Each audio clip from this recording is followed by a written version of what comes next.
2026 সালের নতুন সরকারের নতুন নিয়মে কিভাবে আপনি বা আমরা জানতে পারবো যে আমাদের বাড়ির বয়স্ক বৃদ্ধ ব্যক্তিটির বার্ধক্য ভাতার টাকা তার অ্যাকাউন্টে ঢুকলো কিনা, এই মাসের টাকা তার অ্যাকাউন্টে ঢুকলো কিনা, সেই তথ্য আমরা কোথা থেকে আর কিভাবে জানতে পারবো, চলুন আজকের এই ভিডিওতে আমরা দেখে নেব। অনুরোধ রাখবো ভিডিওটি অবশ্যই প্রথম থেকে শেষ পর্যন্ত দেখবেন। নমস্কার, আপনারা দেখছেন মাল্টি গাইড চ্যানেল, আপনাদের সাথে আমি আছি বিশ্বজিৎ। সেই গুরুত্বপূর্ণ তথ্য দেখে নেওয়ার জন্য আমরা প্রথমেই চলে আসব গুগলে আসার পরে আমরা এখানে সামর্থ পোর্টাল ওয়েস্ট বেঙ্গল লিখে সার্চ করব।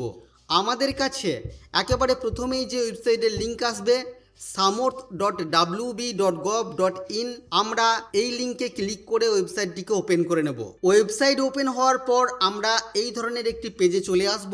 আর এই পেজে আসার পর আমরা এখানে একটি অপশন দেখতে পাচ্ছি, ট্র্যাক অ্যাপ্লিকেন্ট স্ট্যাটাস। এই ট্র্যাক অ্যাপ্লিকেন্ট স্ট্যাটাস অপশনের উপরে এবার আমরা ক্লিক করব। ক্লিক করার পর আমরা এখানে বাম দিকে, পেজের বাম দিকে স্কিম নামে একটি অপশন দেখতে পাচ্ছি।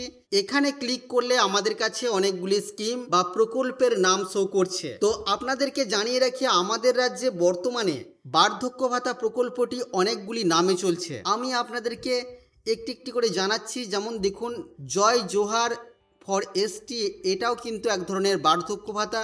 তারপর দেখুন legacy old age pension for ST, এটাও কিন্তু বার্ধক্য ভাতা। পাশাপাশি এখানে দেখুন এলপিপি পেনশনার, অর্থাৎ লোক প্রসার প্রকল্প পেনশনার, এটাও কিন্তু বার্ধক্য ভাতা। Old age pension for farmer, এটাও এক ধরনের বার্ধক্য ভাতা।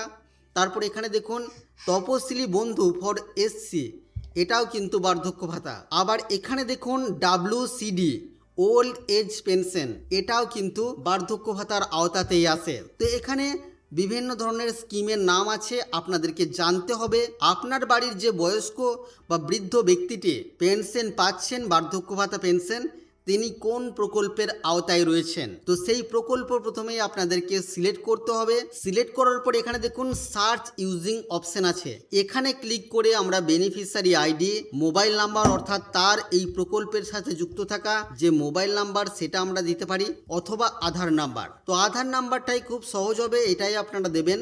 আধার নাম্বার সিলেক্ট করার পর পাশে এখানে আধার কার্ডের নাম্বার দেবেন। তারপর এখানে দেখুন ছোট্ট করে একটি ক্যালকুলেশন আছে, এই ক্যালকুলেশনটিকে সলভ করে পাশে ক্যাপচার ঘরে লিখে দেবেন। দেওয়ার পরে আপনারা সার্চ অপশনের উপরে ক্লিক করবেন।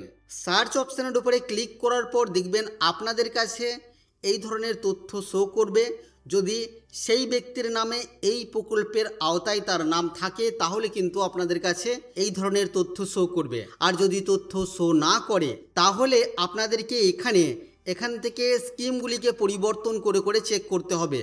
তো সঠিক স্কিম সিলেক্ট করার পর আপনারা আধার নাম্বার দিয়ে সার্চ করলে আপনাদের কাছে এই ধরনের তথ্য শো করবে। কারেন্ট স্ট্যাটাস আপনারা এখানে দেখতে পাবেন, সেই ব্যক্তির নাম দেখতে পাবেন, যেটাকে আমি হাইড করে রেখেছি। তার কোন ব্যাংকের অ্যাকাউন্টে এই প্রকল্পের টাকা ঢুকছে সেই তথ্যও কিন্তু আপনারা দেখতে পাবেন। পেমেন্ট স্ট্যাটাস চেক করার জন্য আপনারা এখানে একটি ভিউ অপশন দেখতে পাবেন, এই ভিউ অপশনের উপরে এবার আপনারা ক্লিক করবেন। ক্লিক করার পর আপনারা দেখতে পাবেন এখানে ফিনান্সিয়াল ইয়ার দেওয়া আছে 26-27 ফিনান্সিয়াল ইয়ার বা অর্থবর্ষের পেমেন্টের স্ট্যাটাস এখানে আমাদের কাছে শো করছে। মান্থ দেখুন এখানে মাসের নামগুলি দেওয়া হয়েছে, এপ্রিল, মে, জুন, জুলাই, প্রত্যেকটি মাসের এখানে কিন্তু শো করছে। অর্থাৎ এই বছরের যে ফিনান্সিয়াল ইয়ার সেই মাসগুলি আমাদের কাছে শো করছে। এবং পেমেন্ট স্ট্যাটাসের ঘরে দেখুন আমরা পেমেন্ট সাকসেস দেখতে পাচ্ছি, অর্থাৎ এই ব্যক্তির এপ্রিল, মে, জুন এই মাসগুলির পেমেন্ট কিন্তু সাকসেস হয়ে গেছে। তো এইভাবে খুব সহজেই আপনারা চেক করে দেখে নিতে পারবেন বার্ধক্য ভাতার পেমেন্ট স্ট্যাটাস। তো বন্ধুরা, এই ছিল আজকের এই ভিডিও আপনাদের জন্য। আশা করছি আজকের এই ভিডিও আপনাদের কাছে তথ্যমূলক। ভিডিওটি ভালো লাগলে অবশ্যই লাইক করবেন, শেয়ার করে আপনার সকল বন্ধুদেরকে জানতে সাহায্য করবেন। আগামী দিনে আর কি বিষয়ে ভিডিও আপনারা দেখতে চান অবশ্যই তা ভিডিওর কমেন্ট বক্সে লিখে জানাবেন। চ্যানেলে নতুন হলে চ্যানেলটিকে সাবস্ক্রাইব করে পাশে থাকা বেল আইকনে অবশ্যই ক্লিক করবেন। ভিডিওটি প্রথম থেকে শেষ পর্যন্ত দেখার জন্য আপনাকে অসংখ্য ধন্যবাদ।